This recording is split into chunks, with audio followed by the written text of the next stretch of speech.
I'm Dan Smolen. I built a successful executive career in marketing and communications before becoming a top headhunter and founding my own executive search firm. Now get this, every day, mainstream media runs stories in which old school bosses and thought leaders frame your work and workplace issues in ways that are often divisive and unmeaningful. And that's just crazy. The time has come for you to answer the question, what's your work fit, so that your work and career fit who you are, how you want to live, and what you want your lasting contributions to be. What's your work fit? It answers your questions and tackles the issues that keep you up at night about advancing your career in this time of workplace revolution. So let's get started.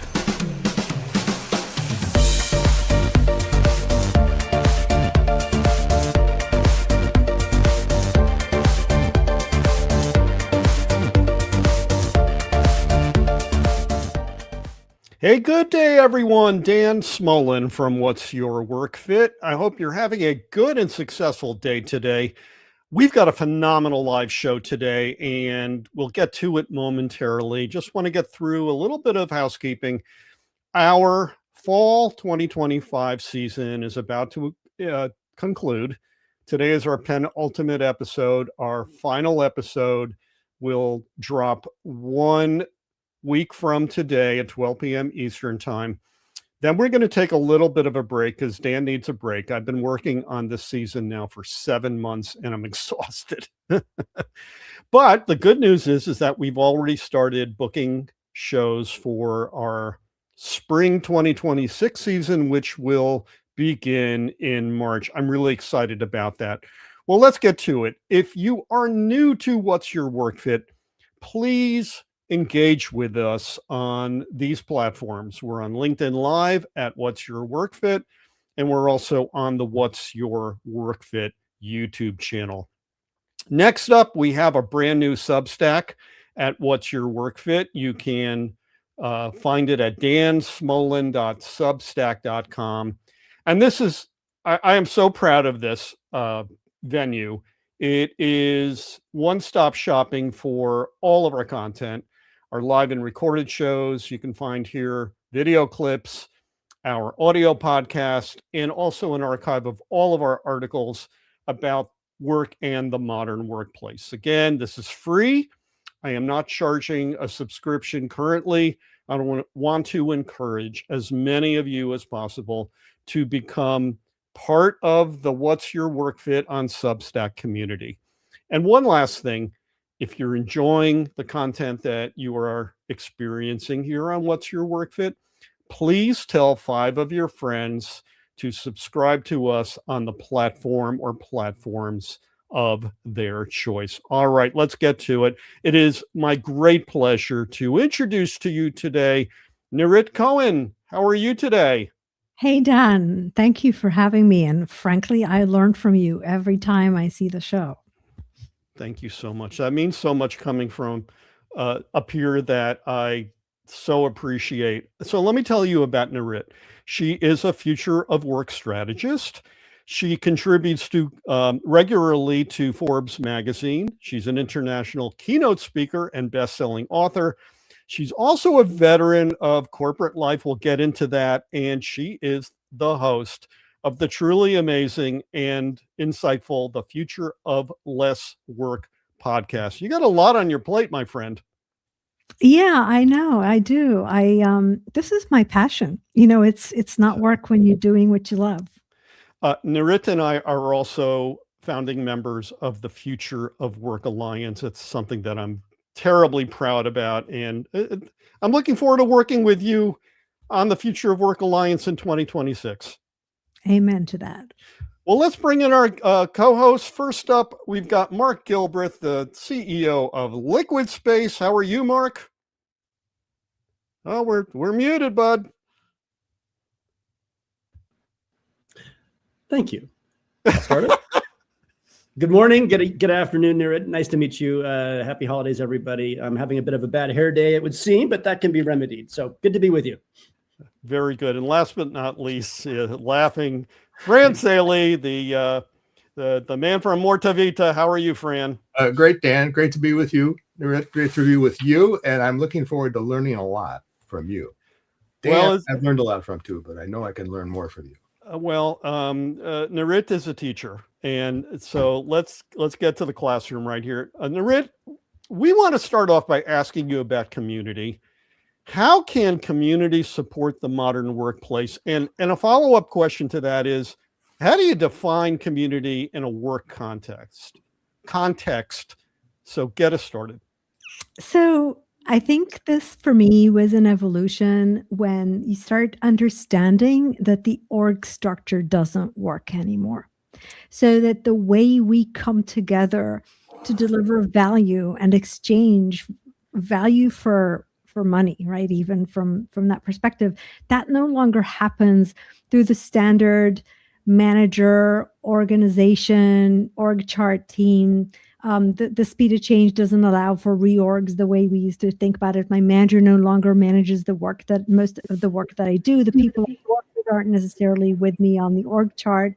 If I'm a manager, or frankly, if I manage work, that doesn't necessarily mean I manage all the people that help me do that work, right? So when I started looking into that, and we've been doing that for a while, we've been talking about networked organizations, and you can actually see it in the data, right? Suddenly you started seeing people come together around things that mattered. And when I looked at how the motivational paycheck of that, right, the elements that drive that, they look a lot like community, but they're about work. They're not about necessarily fun, right? Fran, continue. Sure. Nirit, I know you commented of an engagement you had with Google about how there was, this balance between executive optimism about the office and coming together there versus the employee reality of the opposite. Can you dive a little deeper into that discussion? And I'd be curious to know, in terms of the previous Dan's discussion about both of your discussion about what doesn't work anymore. That we are working much differently than we used to.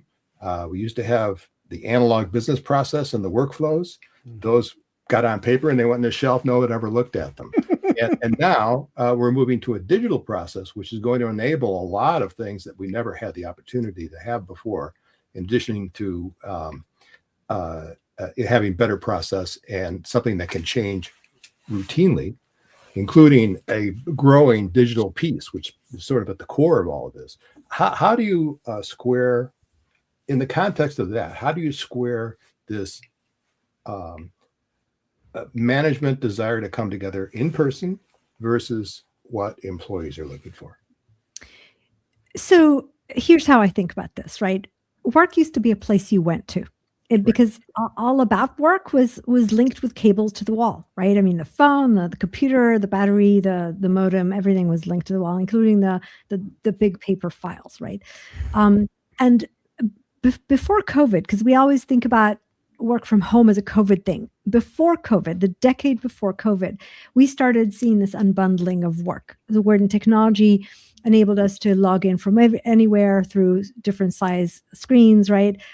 We started seeing work on the go, and work stopped being a place and started shifting to something you did, which is not semantics, right? Because it changed the whole structures of what was work and who were the people doing the work and what was the relationship between them. And we saw between, the decade before COVID, we saw the rise of what we called the gig economy, but really the platform and independent economy, which allowed this transaction between people and work in new formats that weren't that ownership model of you are my employee, right? So when COVID hit, suddenly we didn't continue the conversation about work from anywhere. It just kind of overnight happened, right? And people started realizing a number of things. First of all, that life was short, and every day you came to work as a day of your life you traded, better be worth it. And they started acting on that, right? And the second thing is they started realizing that they could do a lot of things in an autonomous manner that was kind of more control over the where and the when and the what and the how. So it's not that we don't want people around us. We do. I mean, we're social animals. But the fact that all of us have friends from work dates back to the fact that work was a place that you spent most of your, daylight hours in. You can have lots of friends from lots of places if you work on the go or if you work in different ways, right? So it isn't about whether we like people or like, working with people. It's about whether it needs to be structured the way it used to be, which is I work with the people that my employer has created for me in the setting of the org chart, right? And take that just one step further, and I'll pause. Now bring AI into the conversation. And now, suddenly, for the first time, if you want more ability or more intelligence, you no longer have to hire a person. And so suddenly you're starting to see, and we're not there yet, but we're looking into the future, right? You see these teams working on stuff that aren't necessarily fully human, right? And so the question is, if I have a lot of AI agents doing a lot of work for me and you have some and we're on a team, what's a team? And how do I get that aspect of I want people around me? And does it have to be around work, or can it be in other spaces? Going back to my earlier comment about management really not getting it, really the C-suite not getting it, is that still the same, or is that you find them coming around, but they don't want to admit to it yet? I think, to be fair, we grew up, everybody at the top of the pyramid in large organizations today, right? We grew up in a different world. Right. And what feels to us as I'm on top of things and I get it and I'm making decisions and I know what's going on, right? Feels like conference rooms and PowerPoint presentations and walking corridors with buildings full of people. And we get really nervous when those buildings are empty and we don't have the tools to engage and influence and hear, over the distance of where people are if they're dispersed. In fact, those of us working globally, and I have worked in a multinational organization all over the world, I've managed teams that I didn't see more than once a year, maybe twice, right? So you develop skill set to get the feel for what people are doing and when they're not saying and how they feel even when you don't see them. And these are skill sets that a lot of people never needed to develop, especially if they're in the C-suite today. So I think it's a lot more about figuring it out. And frankly, I did see a piece of data that the younger the CEO, the more flexible the company. Sure. Makes sense. It does make sense. It's a generational problem we're dealing with. It's a transition. It's a transitional problem. Right. Okay. Thank you. And again, just to make sure, I don't advocate for a specific way of work, right? There absolutely can be times where the right thing is for a group of people to get together within, the same time and space. I'm just saying that it no longer is the only way to work. And if you do not evolve the muscles to allocate work, and frankly, a lot of the muscles you need to properly work with AI agents are about thinking of the agent as a remote employee that you do not see and you have to, or you don't see physically in the room with you, and you do have to explain to them and kind of bridge that gap. Great. Mark? Nirit, back to the pandemic as a moment or inflection point in this long conversation of work and workplace and community. I mean, the pandemic brought this radical acceleration in hybrid work. Some say it sort of shoved forward by 20 or 30 years the path that we've been on. And it gave people freedom. But for a lot of people, a lot of teams, a lot of organizations, it also stressed or even fractured the social fabric of those teams and organizations. Now we've got leadership that is, in some cases, and the press elevates these cases, but in some cases is mandating, or many cases, mandating a more structured return to office, if not 5 days a week, full RTO, structured hybrid. In your estimation, are those leaders romanticizing the office as a cure, or have they always failed, or have they failed to build community because they never really understood the benefits that employees were getting from office in the first place? So when you are a salaried employee, you get paid for showing up in the morning, right? That's what you get paid for. In the long run, of course, if you don't deliver, something will happen, right? But the mechanism is, I see you, thereby you are at work. And oh, by the way, I own all of your full day, right? I own your 8-hour day, and I own your 40-hour week. That structure is unbundling too. One of the really interesting things going on with AI right now is, if you think about AI came in from the bottom up. It was a bring your own process. It was not, a classic technology implementation from the top. And what happened was people started using these tools, and they got really, they got effective in the beginning as individuals. And now I can code maybe faster. And so I kind of whizzed through my full-time job in 60% of the time. And we had these headlines about people working 2 jobs that got fired because they suddenly had time to work another job or start their own business, right? And it points to a really interesting question. Who owns the time that gets freed up by AI? Now, if you go back to that ownership model, you'll say, I own your time because I'm paying your salary, and that translates into an 8-hour, workday. Therefore, if you're done by 6 hours, I'm going to give you 2 more hours of work. And we're seeing people negotiate that. They're basically saying, I log in the evening and I can, do some document work over the weekend. And we see them. In fact, Microsoft has a wonderful study. The results aren't that wonderful. They call it the endless workday, right? We work all the time. So I think just as managers need to figure out how to engage people and lead and measure and be really accurate about what is success and how do I know, without them physically being in the same time and space, people need to figure out how to shift between work and life in a way that allows them to step in and to step out. And also then build some of the human need for, people and fun and everything else we want to do, and learning, by the way, and unlearning and relearning into our workday ourselves. And we need the systems and the structures to do that. We're not very good at that at this point yet. Yeah, so interesting. Let me pull us back to that community word, and leadership's use of it. I mean, we with this sort of second wave of leadership conviction that often but not always leads to a heavy-handed push to get people back to an office. We hear them doing that in the name of, take your pick, community, culture, productivity. But let's linger on community for a moment.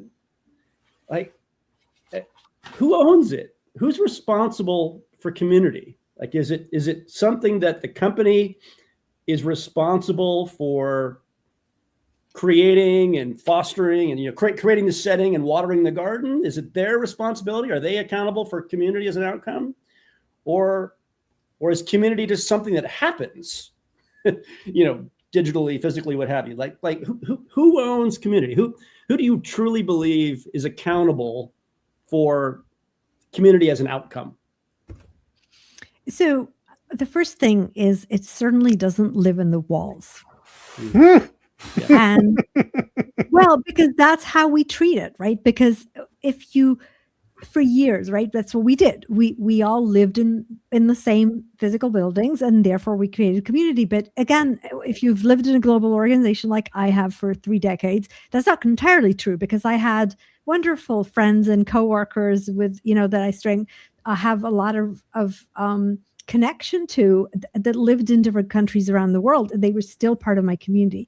But it doesn't live in the walls.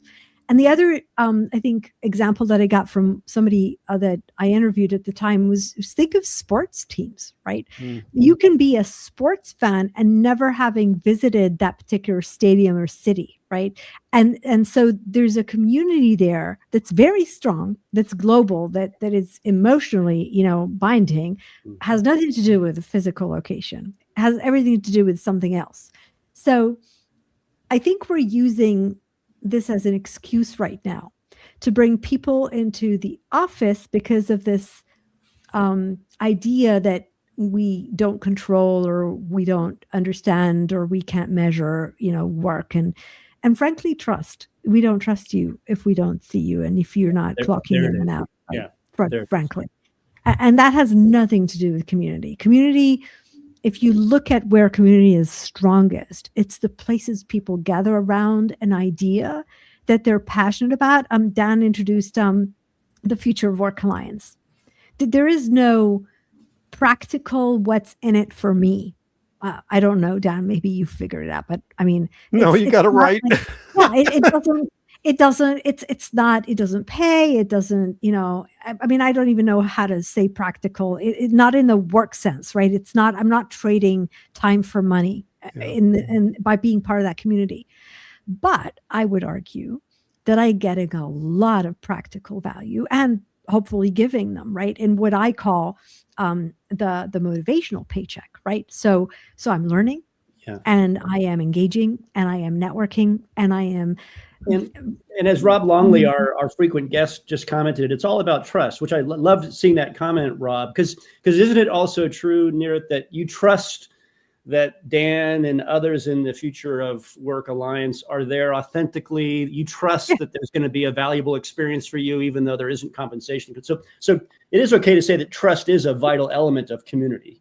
Yes. Yeah, I would even say I actually think it's an underlying value proposition and lack thereof, right? So if you're trying to bring people into the office, not because they're not delivering or something's happening, but because either you don't know how to manage them or you don't trust them to work, that's a problem.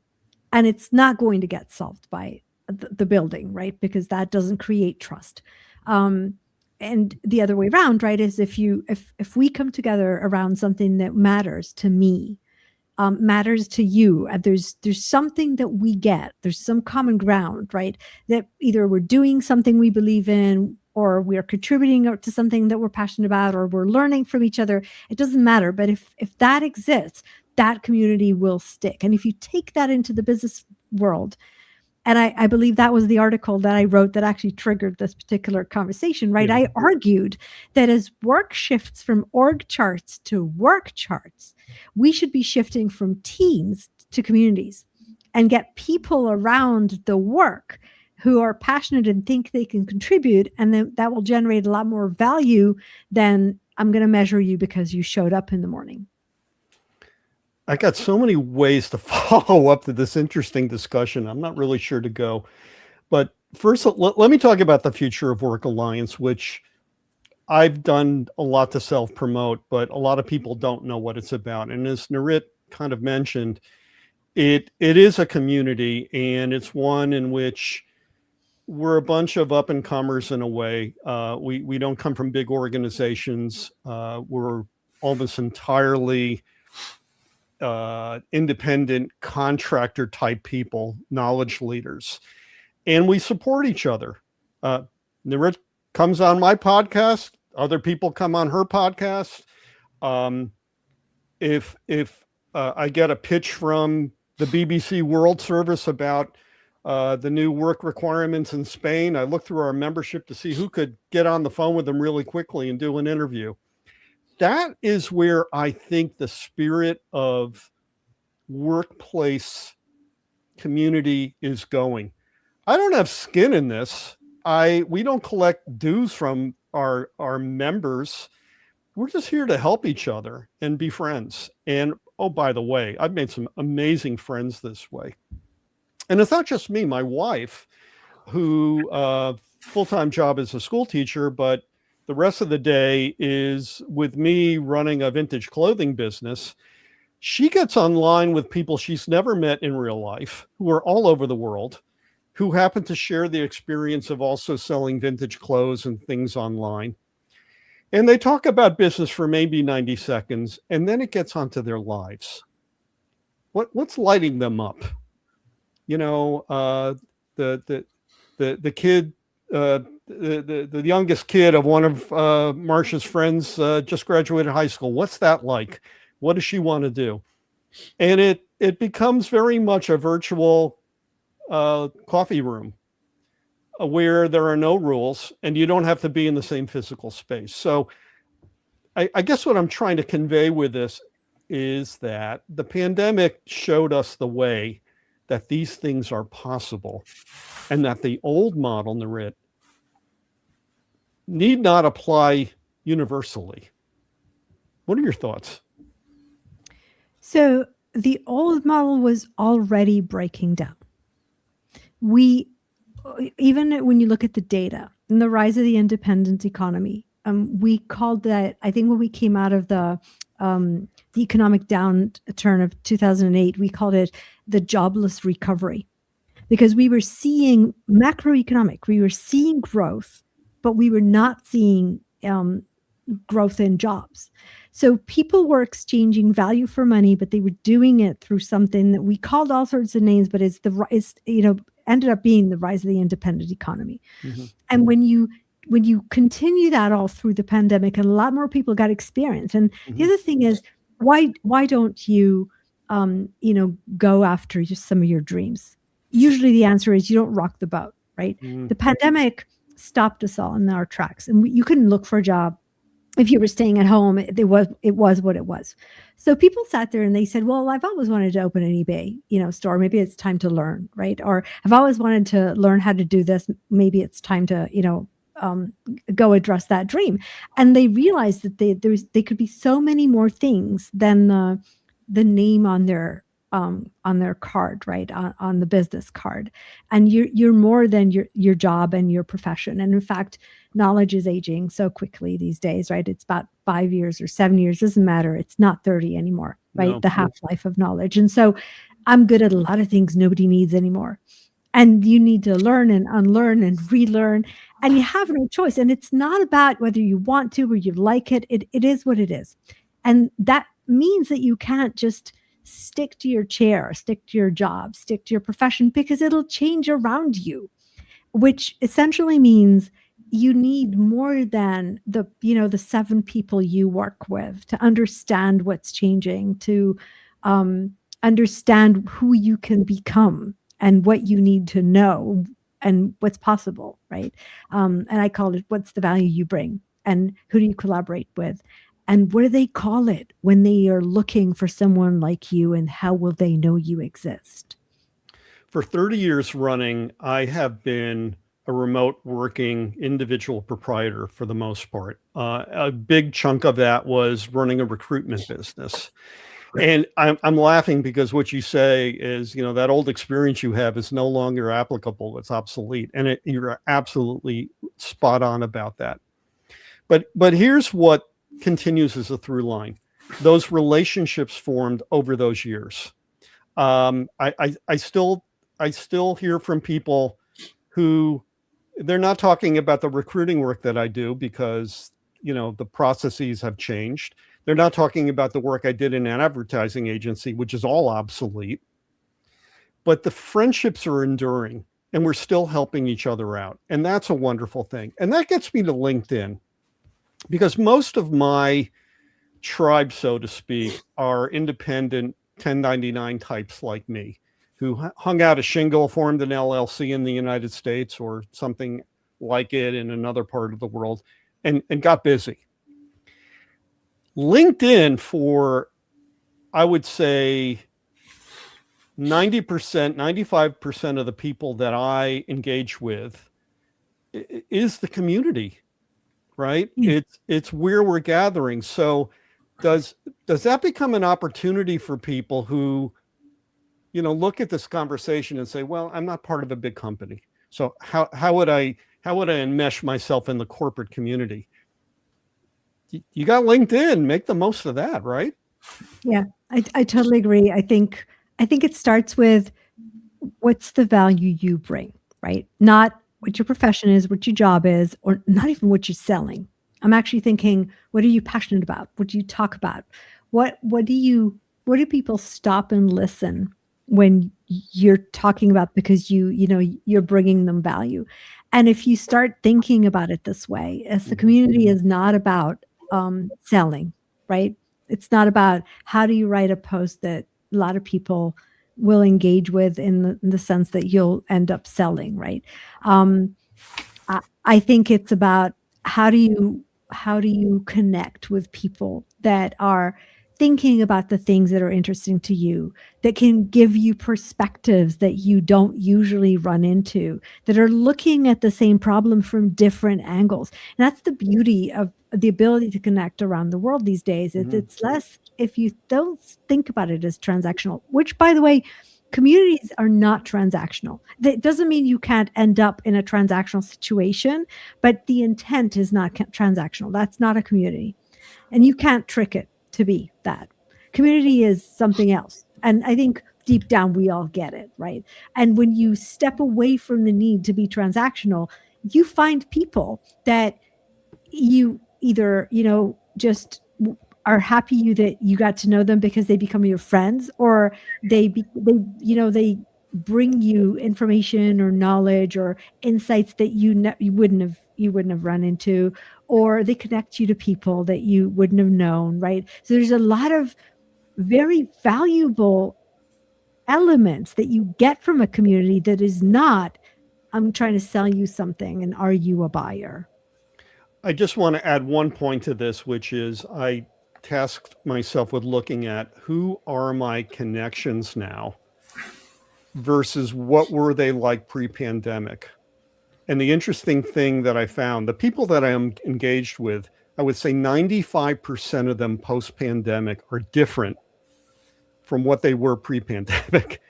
I have a whole new tribe of people. It's exciting. I have a story for you on that. It's actually, so I worked for Intel for, almost 3 decades. And I realized actually about a decade before I left, I realized that everyone I knew, all my friends and associates and the people that were, part of my network were all Intel. And it's a wonderful company in a lot of said countries. It's a wonderful. It is its own country. It is its own country with its own GDP. Absolutely. Yeah. Plus, and the United States owns culture. 10% now. Yeah, and the culture and the connections and the things you could do, and you could be so many things over so many years.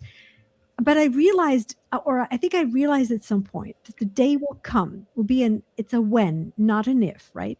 When I will no longer be at Intel. And that I didn't know who I was going to be, right? Because I was, for 3 decades, it's your identity. And I started this journey to understand, when I hand back my business card, who am I? What stays with me, right? And when I started this journey, I started talking to a lot of people I needed to talk to people that were not at Intel, because they were not with me in the same environment. I needed to see the world from other spaces. And so when I actually started a blog, last year, I had 1 million readers, right? And Incredible. I started a blog because I wanted to meet new people. Yeah. And my son actually did the first right? It's like, it was, call it hang up your shingle. It was like, it was nowhere, right? I was somebody in an organization. And, 10 years later, I've actually had a newspaper column in the Future of Work for a decade. My newspaper column moved from a blog to a newspaper in 2014. So I've been writing in a newspaper, a regular column on the future of work since 2014, right? But it started with, I needed to expand my community. Yeah, I think that's great. Fran? Nirit, in this environment, I know it's always challenging to forecast very much. But, if you listen to Elon Musk and Bill Gates and others, they'll tell you that soon, most people really won't have much to do. And what are they going to do? And so that sort of ties into our conversation previously, where we were talking about, in the old model, the employer owned 40 hours or whatever the local custom was of your time. It's easy to track that, if you have a company notebook, and most organizations work that way. So you can certainly tell how much time people are on a computer doing something associated with work. But we also see the pressure that's building to, go from a 40-hour work week to a 4-day work week. And that, progressively likely, given all the forecasting in AI, I mean, if the AI people are correct, we're going to need far fewer people to do knowledge work. I mean, currently we're at about 100 million roughly who can work from pretty much anywhere most of the time. That doesn't include the plumbers and the electricians and other non-farm people, but still it's a lot of people. So as the opportunity to work is going to shrink, how is that going to be translated into what people do? I mean, one solution that I've heard several times is that we all become gig workers and we don't work for companies anymore. We have a specialty and we're going to contribute that, and we're going to be hired out through probably some AI bot someplace in terms of who we work for. And that's a great idea, I think. But what's your take on it? What does this vision look like? If employers are going away and we're all becoming gig workers, I mean, for the most part, and we can do things far more efficiently in much less time, where do you think we're going to be just at the end of the decade? That's not that far away. So I have a number of things going through my mind right now. The first thing is I have to tell you that I actually did recently write an article about that Musk interview. And if you actually dig deep, you'll see that other than saying that we don't need to work anymore, he also said he was really worried about the decline in human consciousness and he was talking about just the not enough people getting born and population decreasing, but he was talking about it because he said the human consciousness is what drives us forward. And I was looking at that and I said, okay, here we are, right? It's not technology will, and I called my podcast The Future of Less Work, not because I think it's not the dystopian version. We will have less work and we won't have anything to do. It's actually that we should stop working on things, or we should have less of the things that don't matter and go spend our time on the things that do. So this idea that you have to fill your day with busy work, because somewhere 100 years ago, we described what a full-time job was and what a manager that tells you what you think about and what you don't need to think about. I mean, think about the org chart. It's a box that says, you're a knowledge worker, but here's the boundaries of what I want you to think about, because that belongs to someone else. It's not yours. You might be passionate about it, or you might be really good, but it's not your roles and responsibilities. So we've boxed ourselves into these, ideas of what work is in terms of a full-time job, in terms of who tells you what to do, what's considered productivity and measure. I think people today no longer work because you tell them to, or because you measure them on it, or even because you pay them. I think they work because they want to, on the things that by working for you, they're doing what's important to them, or enables them to do what's important to them. And I don't mean every single task every single day, but the big picture. So ultimately, I think that we have the dystopian version. When I talk about this, and I talk about the 3 scenarios, right? The dystopian version is the billion-dollar company with no people, right? AI will take our jobs. We'll have billion-dollar companies and we won't have people. And then we'll start talking about how do you make your living. And, Musk will tell you everything will be so cheap, you don't need to make a living. Then there's the second version that is more like the way it always was, right? Technology comes in, we do more with more, or more with less. We start doing new things, we get new jobs, new industries, new capabilities. It's just the way it always was. I also think there's a third version, and I call it the billion-dollar person with no company. and I actually think it's, can you define what's enough for you, what you need? And if the Musk is right, it'll be cheaper to buy what you need. And so maybe the definition of what is success and what is enough is going to change. And instead of trying to shove more into that full-time job, you ask yourself, where life shouldn't start where work ends, right? So how do I want to work and live? And what's the right combination for me? And like I said, this is my passion. I don't feel like I'm working when I'm I don't know what the word is, doing future of work activities, right? Whether it's speaking, writing, or consulting. For me, it's a passion. And if something I don't want to do it, and I say no, because I have the prerogative to do that, right? But I think that's where we're going. Okay, so if I could translate that answer into something that might be intelligible to someone who is not deep into the details, at 2030, you're likely going to be doing something, but we don't know what, we don't know how much of it is going to be done. And we don't know whether AGI is going to help you self-actualize by deciding what you're doing versus you trying to figure it out yourself. Does that work? I think technically you need to make sure at any given time that you are that you understand what you are good at, that you understand who needs what you're good at, how that what it's called is changing, because my argument is a lot of people need what you know how to do. They don't necessarily call it what you call yourself in terms of your profession and your jobs, right? I agree. And with so if you kind of keep your eyes on, here's how the world is changing. And I said the world, and I didn't even mean technology, because the changes that affect you might come from a lot of places, right? So here's how the world is changing, which circles right back to, you need a big community, you need to know a lot of people, you need to get serendipitous in terms of the, the content that you meet. But here's how the world is changing. Here's where I see my part. And the other thing I think is very different is we were taught you need to know the end game so that you can start walking. I don't think that's true anymore. I think the end game is around the bend. And if you don't start walking, you're not going to see around the bend, right? So you can't plan it from the chair. You need to start walking. Great answer. Thank you. Mark, you're muted.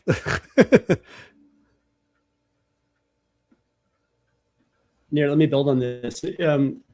Let's assume that we really are headed toward a world that you and Fran were just discussing, where that world needs far less knowledge work. If we take that as a given, then there's a moral question. What do we, or what do companies even, owe those people whose time is returned to them, not by their choice, but because those companies have solved for work and GDP and in other ways? I don't think we're heading to a world where we need less knowledge work. I think we're just redefining knowledge work.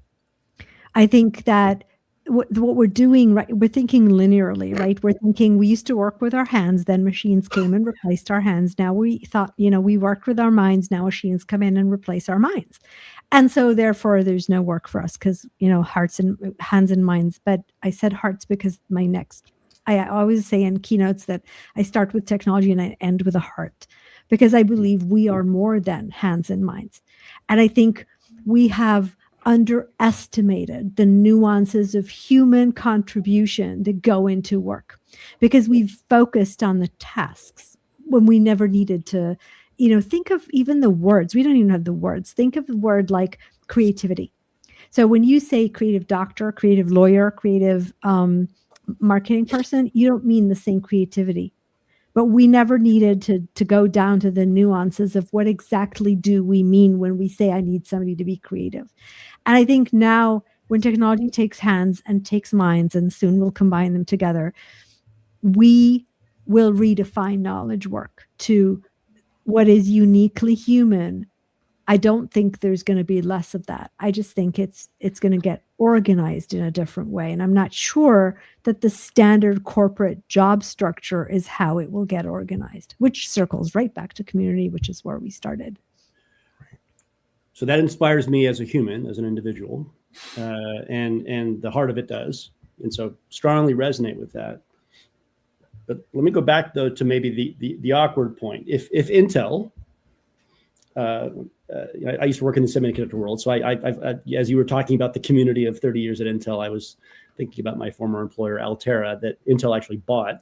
But at any rate, what if Intel and companies like it technology-driven, knowledge work-driven companies achieve through the evolution of available technologies the opportunity to produce just as much or more year over year with fewer people, as seems to be the case with the introduction of agentic and AI-based automation opportunities. There's certainly lots of talk and anticipation of it, but it does seem, though, if you look at the recent firings at Salesforce.com and at Oracle and others, it does seem that there are the early waves of the quantity of people needed to do the same quantity of work starting to shift. If that continues and the company is able to achieve its investor returns, its growth objectives with fewer people, does the compact with Intel, from a taxation standpoint, from a place in society standpoint, need to be revisited or rewritten? Do they owe the people that aren't being hired something that based upon the change in the game? Like, the table's been shifted. Yeah, I think the question breaks down in the beginning, and here's what I mean, right? I hope so. Just Good, like please. I don't, yeah, I don't think, like I said, I don't think that knowledge work is going away. I think it's going to change, but that also means that the way we contract for work or create value, which really is what organizations do, right, is also changing. I think there's no proof right now, or there's no real success or implementation. So we haven't seen AI come into the Intels of the world, or even the software driven versions of that, to replace people. It's not an Excel spreadsheet, let's bring in agents and remove people and it'll work. We have not seen that happen. All we've seen is leaders trying to make it happen, or assuming it happens by, and they are, right? They are going for that billion-dollar company with no people, right? Like stopping hiring, letting people go, forcing the translation of AI implementation into productivity indicators that swap between technology and people. Over 50% of the lines of code at Google and Meta being written by AI today. That's true. But let me ask you this. If AI can write your lines of code and my lines of code and your customers and your supplier and your competitor, what's going to make you? What will differentiate between company A, whose lines of code are written by AI, and company B, whose lines of code are... Now, the answer is, at this point in time, you're still sitting on leaders and also middle managers and experienced people who grew up your employees, right? An Intel employee is different than a Microsoft employee, right? So we've still got those. And so I can still work with the vanilla AI to create lines of code that will be mine, that are different from yours. But if you take that, straight into the future, ultimately, and you don't hire the new people coming out of college, right? Because you don't need them, because code writes itself.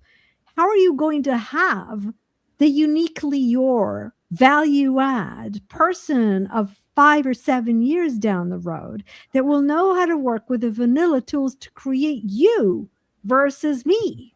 Yeah. It just, ultimately, if we all use AI, we're all going to be wearing white t-shirts. And then one day somebody's going to make a pink t-shirt, and we'll be looking at that and say, wow, that's very cool. How'd you make a pink t-shirt? Well, I did not use AI, or I used it, in a different way. There's no way people don't add value. They do. That's why we're trying to force them into buildings, because we believe in culture and community. People add value. The CEO, there's two competitors in the t-shirt business. There's 5 companies. There's Red T-shirt Inc., there's Blue T-shirt Inc., Pink T-shirt Inc., and White T-shirt Inc. And the CEO of Pink T-shirt Inc. Used to hire people used to hire humans out of fashion school to run the loom to create the pink yarn. that they sold as pink t-shirts. But now that's been automated because they've got AI controlled looms. But yes, the CEO, the human at the top, is still creating a context for his or her business, which is, hey, we create pink t-shirts. So yes, humans steer the automation, but do we really not think that there aren't agentic functions that are replacing some of the foundation level production aspects, whether it's writing code or answering support calls?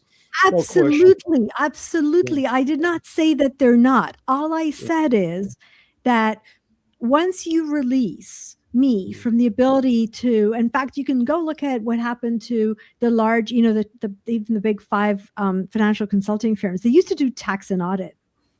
And over time, they started realizing that tax and audit can get automated, right? So they kind of shifted into business consulting. And when you look at that, you start asking, so, it's that next shift, right? Because I think that, yes, the Pink Ink company, right? They'll release people into the ecosystem. And those people know how to make t-shirts, and they also know how to make pink. And so one of them can make a pink house, and another will make a purple t-shirt that doesn't exist, right? And another will go out and make pizza. It doesn't matter, but you've released available human resources into the ecosystem.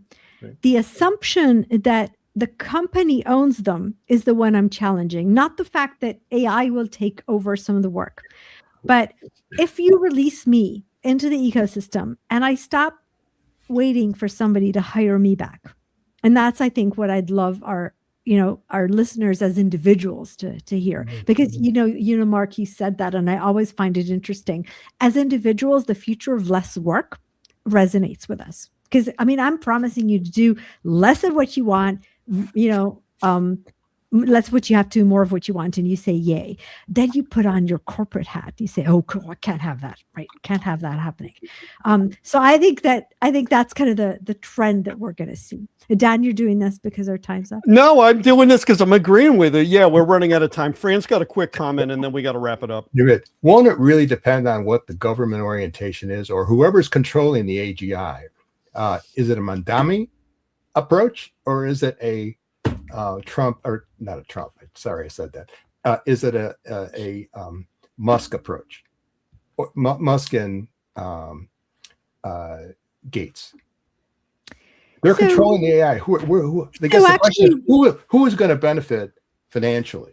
So one of the really interesting things we see is actually go look at Singapore. And I wrote about that recently too, right? Singapore. So the way, let me rephrase what you asked a little bit differently. So the way we think of it today is the company brings in AI, and therefore you do what the company wants. And so, we're having that conversation.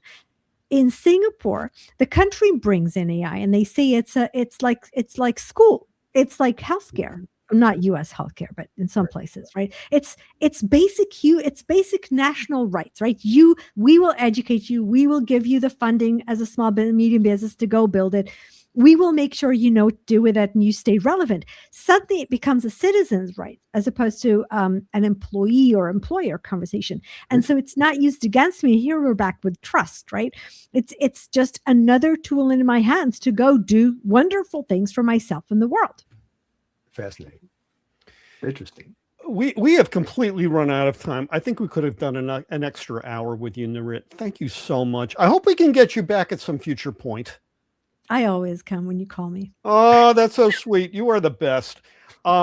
Before we get to the final question, I want to ask you to point our viewers and listeners to you on social media so that they can learn more about you and perhaps have a conversation. How may they do that? So I'm on LinkedIn. You can find me and all my newsletters there. I have a Substack newsletter as well. Nirit Cohen just will give you all that information. I think Future of Less Work podcast is like all podcasts everywhere and on YouTube. I have a website that houses all the content if you don't want to go look for, the different pieces of it. And Google. I love your Substack, by the way. It is fantastic. And I would encourage everybody listening to subscribe. So we've run out of time. We got one last question for you, Nirit, and it is this. What's your work fit?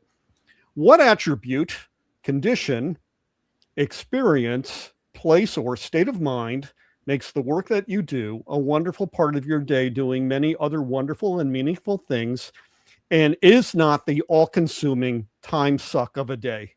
What's your work fit? I think in the journey, I learned that life doesn't start where work ends, and that I actually get a right to choose every moment, whether I want to take a job or not, whether I want to do this or go read a book, who the people are that I want to engage with, and what I care enough about to, to write about and contribute to. I really believe passion is the best fuel. And I know we've talked about this forever, and I know I'm probably, sitting on decades of work, being able to be able to say it these days, right? But I think that young people today, they are smarter than our generation was in this kind of bigger picture of just basically what is enough and what else do you want to do, or what all do you want to do, is my question for anybody thinking about their work fit these days. That is so hopeful. Thank you so much for that. Stick around in the studio after the show concludes. We'll wrap it up. Guys, thank you for a great show. Folks, we'll see you next week for the final show of the season. Take care. Really good show.